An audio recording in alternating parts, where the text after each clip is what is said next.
And now for the exciting takeoff. You can see it's a pretty big steep hill. All right, here we go.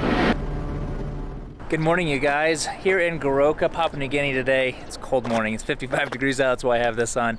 Anyways, I'm excited today because I'm going to be able to take you guys to Gama, a place that I have not been able to take you guys yet. So I'm going to be going out with a load of stuff, rice, Maggi noodles, important stuff, and I think picking up like 8 people out there. So let's go ahead and get the plane ready, and it's only like a 20-minute flight, and that's all I have going today. All right, the first thing I'm gonna do is do all of my interior checks, make sure all my lights are working, everything is operational, my flaps are working, I don't have any circuit breakers pop, things like that. And then we're gonna load up all that down there. I check my bypass, my engine inlet and bypass, so you guys can see what this actually does.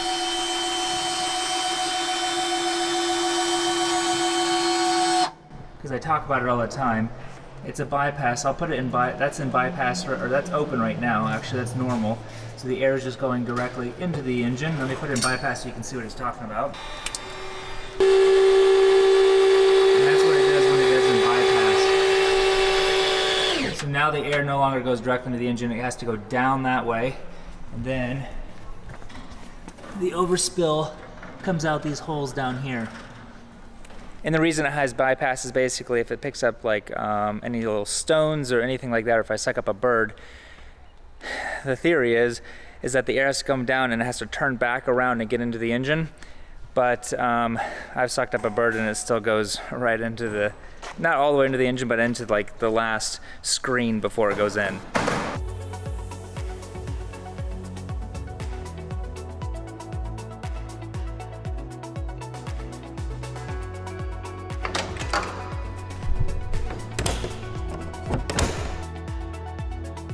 I've got 686 kgs on board with 1 passenger going out to Gama. The guys are taking out all the seats except for 1 row. That way I can put 250 kgs underneath the plane, and then passengers probably like 60 kgs or something like that. And then the rest will just go behind there. That way I can still stay within CG.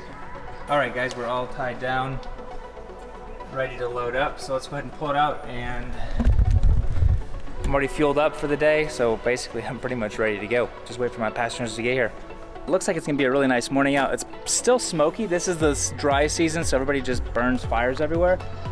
So it's not really fog. Most of what you see out there is just smoke mixed with a little bit of fog. But it's clear out there where we're going. So anyways, let's go ahead and start up and get on out to Gama. Goroka Tower, good morning, November Tango Zulu. Request taxi Gama, copy 1022. Tango Zulu, Goroka Tower. Good morning, Ryan. And a taxi for runway 17 left and the backtrack lineup. Morning, Raiden. Clear the backtrack lineup 17 left. November Tango Zulu.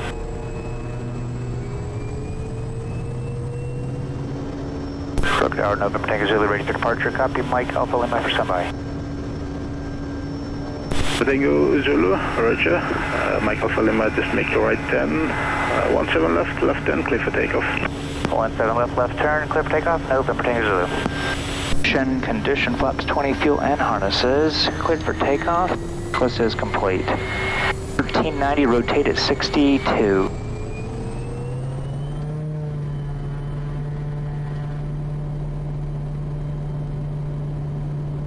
Airspeed's alive.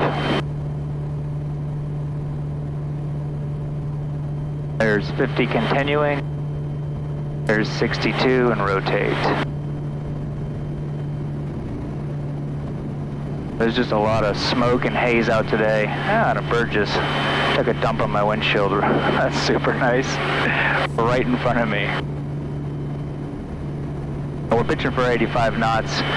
That's over 500 feet. Then we'll start taking our flaps out. Gonna prop back.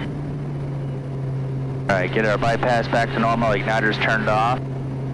Let's turn our landing light off. If we've got our taxi light still on pulse light, so we still do have some lights going. We'll start making our turn out to join into our course.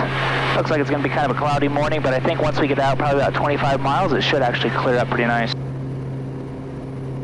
Pitch for 99 knots. Be our best rate, getting up to 9,000 as quick as we can. Crook Tower, November Tango Zulu, departed time 10, tracking 146 on climb 900,000, estimated Gamma 31. November Tango Zulu, roger 900,000, contact Moresby on 120.7, HF 6622 at 15 miles. 12076622, 15 miles, November Tango Zulu. Because we have to go through this cloud layer, I'm actually just flying on my instrument departure right now, even though it's a VFR underneath. We got to get up another 1,000 foot past this cloud layer at 7,500 or so. So rather than joining into my course right this second, because I don't see any holes out that way, and one way I can tell is if I'm looking at the ground, if I'm seeing a bunch of sunlight on the ground, then I know there's holes in those areas, so I can punch through, but I don't see any, so I'm just going to continue on my instrument departure until I get through this cloud layer, and then we'll get on our way out to Gamma. It was all of about 75 feet thick, maybe 50 feet thick. All right, there we go. Beautiful on top, as always. Like I was saying, I haven't been out to Gamma and I don't even remember the last time I was out there, actually. It's been over a year and a half ago. I've been wanting to take you guys out here for a long time because it's a really, really cool place. It's, let me bring the strip chart open for you.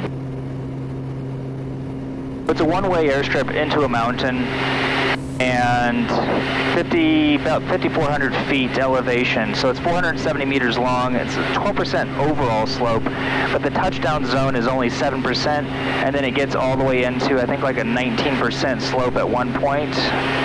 On one of our charts even said it was a 20% slope.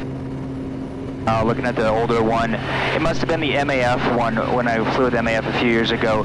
Their chart said at the steepest point it was actually a 20% slope. So yeah, it's a full-on steep hill. The touchdown zone, though, like I said, is like 7%. So not that big of a deal there. You'll still have to match the slope. But a few years ago, there was an organization with Kodiaks, and I guess they just weren't going up fast enough. I don't know the full story. They just weren't going up fast enough. But the Kodiak actually tipped down on its tail going up because it's so steep.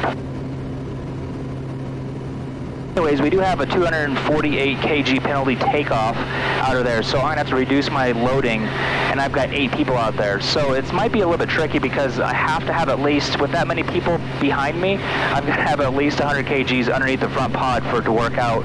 Otherwise, I'll go aft CG, and I'll have to leave someone behind. So usually, people out here do not have much coming with them. They've come with like a bag, maybe just a little Beelum, which is just a knit bag, and that's it. So I might have to say, hey guys, go get some rocks, go get some food, whatever you want, but if you want to go, you got to fill that pod up.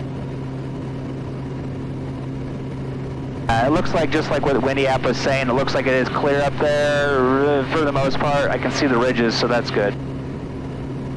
We use the Windy App for our weather here in PNG, for our weather forecasting, reporting, anything like that. And it's actually pretty good. Like today, it shows all of this white area is all overcast, which is what I'm flying over right now. But then you get down here to like the Hagagimi area, and it looks like it starts clearing up, which is about 25 miles or so. And if you look out right ahead of me, it's starting to clear up right exactly at that point. And this is a forecast. This is not like showing like real time. This is just a forecast of what they're expecting to happen. So that's pretty good. Even here in PNG. It looks clear right where I'm going, which is exactly what it said, which I'm very thankful for. I've got 14 knots of crosswind right now. Once I get up there, I've got another 22 miles to run, another 8 minutes. The Gamma airstrip is like tucked in this pretty nice little tight valley, so I'm guessing that I probably won't have any winds. I bet you there'll be like 1, maybe 2 knots of wind, even though, you know, only 3,000 feet high, we've got 15 knots now. We'll see. It's coming from this direction, so if anything, it might have some turbulence or downdraft kind of on my final, but we'll see once we get out there.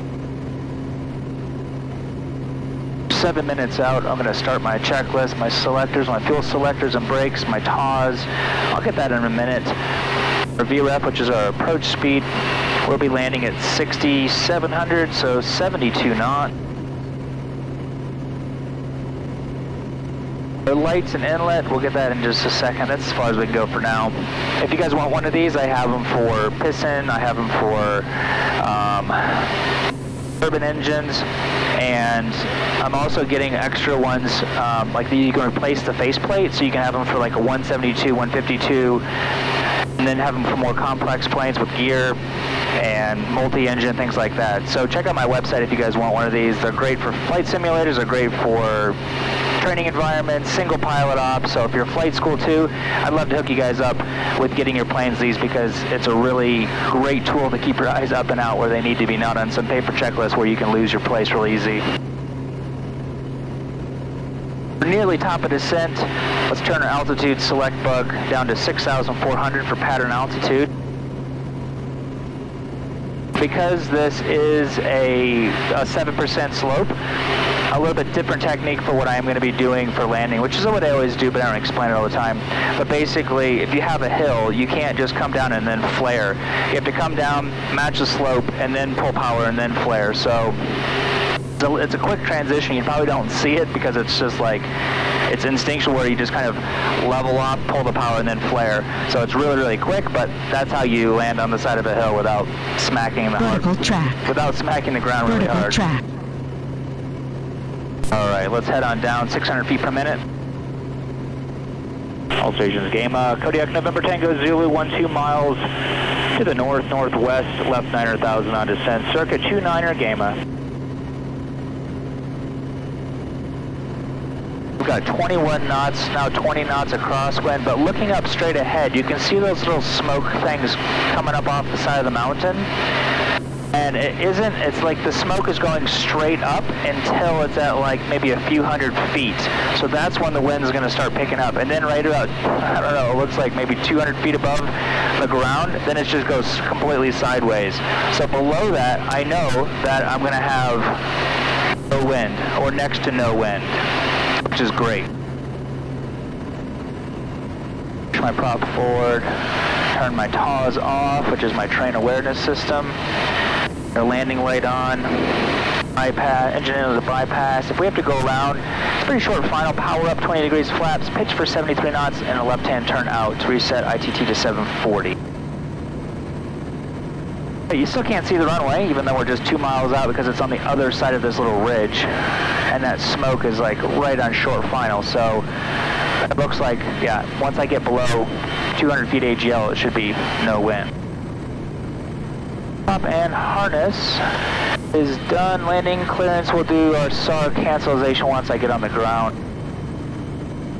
Looking at the end of the airstrip, the windsock, it looks like it's just hanging there, which is great. I'm down to 8 knots, which will be tailwind, so yeah, we'll see how the... Looks good. We'll plan to land around the first cone in. There's 1,000 feet above the ground. 10 degrees of flap. Go 20 degrees of flaps now and start our descent. Because this kind of bottlenecks the valley a little bit, kind of where I turn final, it's basically a downwind into a... Yeah, Central Bravo, Central Romeo, top 50,500. Want to turn final 5,700.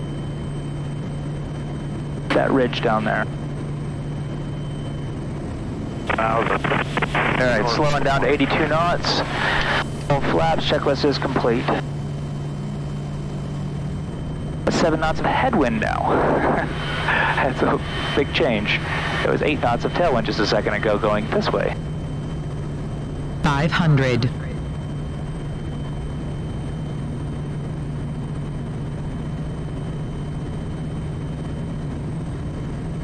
Of 4 knots of headwind.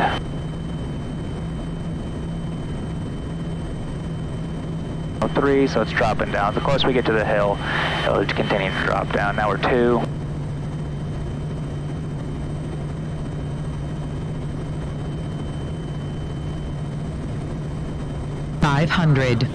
Up on a committed. Alright, everything's clear. We're good to go. 0 knots, we're committed.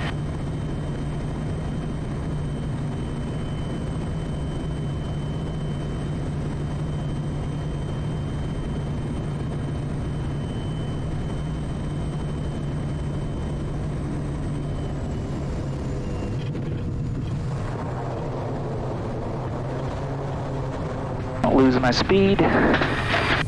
Push the nose over, get some power back in. also put it in low idle, so it's not pulling me. Once I start getting the power in the parking bay, I don't want it just pulling me along, so.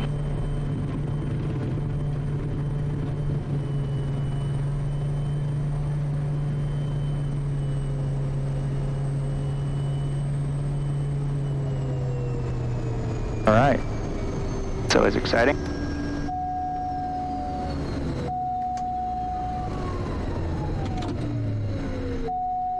Well, it's a really, really nice day out here, like I said.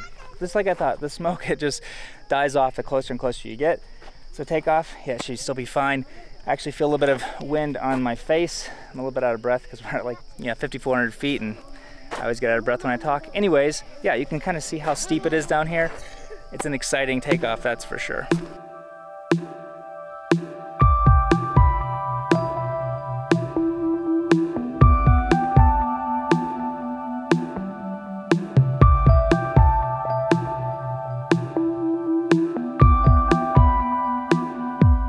So because it's been like a year and a half since I've been out here, I'm gonna walk down the airstrip. I don't really wanna walk back up the airstrip, but I'm gonna walk down the airstrip and just check the condition of it just for our own company's sake, just so I can tell the other pilots what I thought of it, if there's any work that needs to be done, any ruts or anything like that.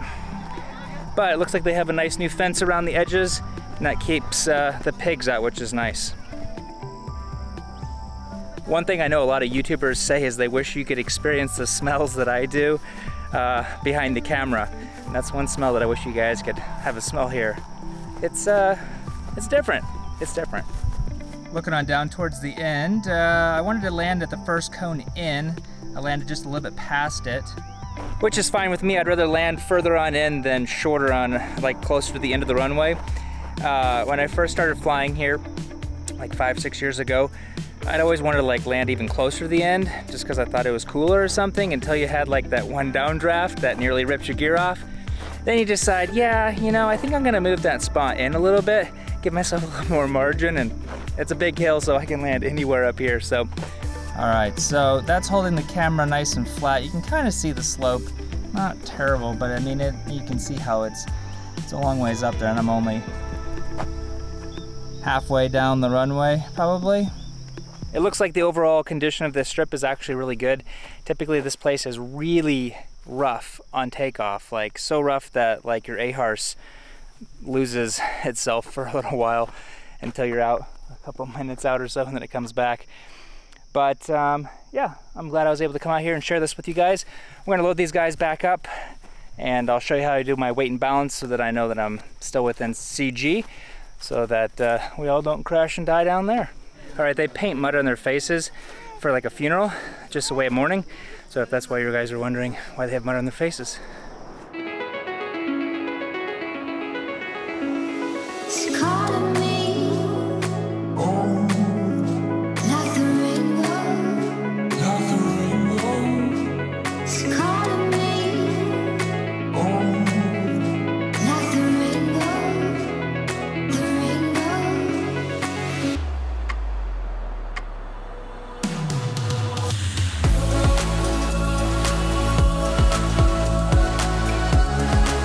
We're all loaded up. Let's get out of here. We're pretty much at my maximum weight that I can take out of here within like 10 kgs. So let's get started and get on our way back.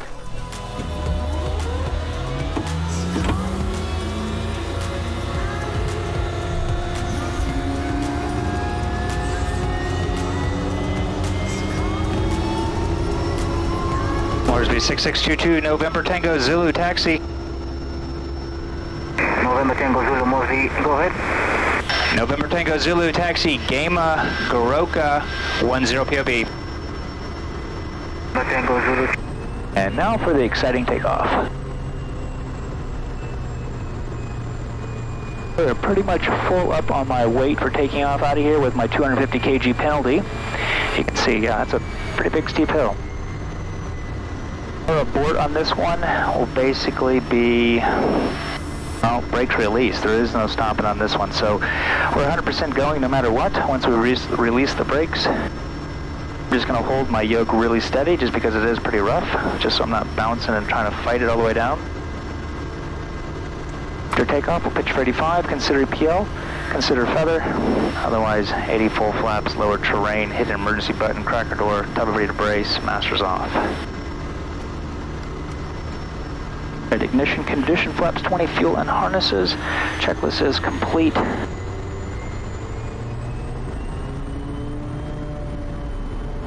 My torque up first.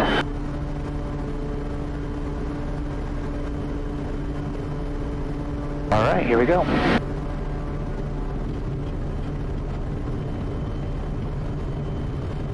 Your speed's alive.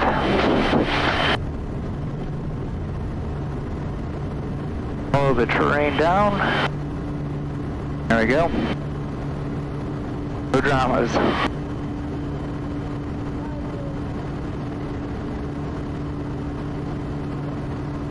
It still gets my heart rate up every time. And start making our turn and heading on up to 10,000 feet. Well, I didn't actually get back at 8,000, but there was a cloud layer coming out here, obviously, you saw. We'll see how that goes. Over 85, we'll go 10 degrees of flap. 30 degrees of flaps, bring our prop to 2,000 RPM. Just to give you guys some reference, Samogu is just right over there, about 3 or 4 miles away. I've taken you guys in there before. Just behind me, there's Marawak on the other side of the mountains, and then we have Sendini over there and Andakombe. So there's a lot of really, really close airstrips all together. So if you're a flight sim and you want to try some of these places out, I don't know if game is on there or not on Microsoft Flight Sim, but I know a lot of the other ones are, and the ones that aren't, I actually have a link to. You guys can download them, try them out on your home sim. So if you're interested in something like that, check out my Patreon page. I've got like 50, 60 flights that you can do here in Papua New Guinea into these same locations and do the exact same flights that I do. Give you guys maps and that kind of stuff just to make it more fun, more interactive, more real. It looks like going back at 10,000 is actually a good choice for me. I think it would have just been a lot more work to just go underneath of it just because the layer is right at 8,000 feet. Oh, so I want to show you guys, let me get this all set up on autopilot. I want to show you guys how I do, well, make sure that I am actually within CG, because I do have 10 people on board. One of them is a baby, but I do have 10 people on board, including myself. So when I left Game Up, I had a penalty for takeoff at 250 kgs. My aircraft weighs 2029. Pilot is me. My payload is what I have on board for people, is 667, and I've got 550 pounds of fuel. Ideally, I was going to hopefully be getting out of there with 500 pounds of fuel, but I had a little bit more on board left over from another flight from earlier this week, so it actually worked out pretty well. But basically, I could have taken another 4 kgs of weight out of there, is all that I'm legally allowed to with our penalties and stuff. This is our weight and balance app, and it quickly just, you can configure it to whatever airplane you are flying. So we have it all configured up for the Kodiak specifically. So I put down 95 for myself rather than 90 just because I did have my camera bag with me as well. I've got my co-pilot with me, Romeus today, and then I filled in already all my rows. So basically, I weighed everybody up, and then I just put the heaviest people up forward, and then as they were lighter, I put them further on in the back. Got 550 pounds of fuel on board, and you can see where my envelope is today, so fits in nicely. Goroka Tower, morning again, November Tango Zulu, 16 miles to the south-southeast, passing 9,200. Your circuit time, 23, copy Juliet, Alpha, uniform. November Tango Zulu, Goroka Tower, good again, confirm Goroka estimate 23. Affirmative, time 23. November Tango Zulu, runway 35 right, wind light and variable, QNH 1022. And traffic, Alpha November Tango lining up, Fokker 70 lining up, 17 right for Moresby, and track for right base, report right base. Copy Alpha November Tango, we'll be tracking for a right base, now passing 900,000 over Tango Zulu.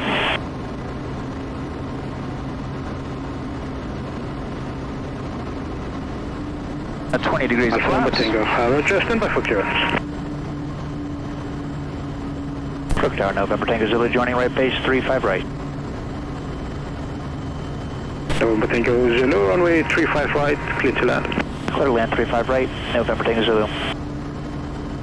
We'll be slowing down to 81 knots from my base, turning final 5600 at 1.8 miles indicated. Right, some of you guys wonder, why do I always sit straight up and down when I'm on landing? It's because the nose attitude is so much higher than normal 500. flight. That I have to. All right, full flaps, checklist is complete. Turning final. My power slow me down to 71 knots. There we go, lined up at the downline. It's a little thermals out here in Goroka as always, even at 10 and 30 in the morning. I don't see any birds or hawks or anything like that. We're going to continue.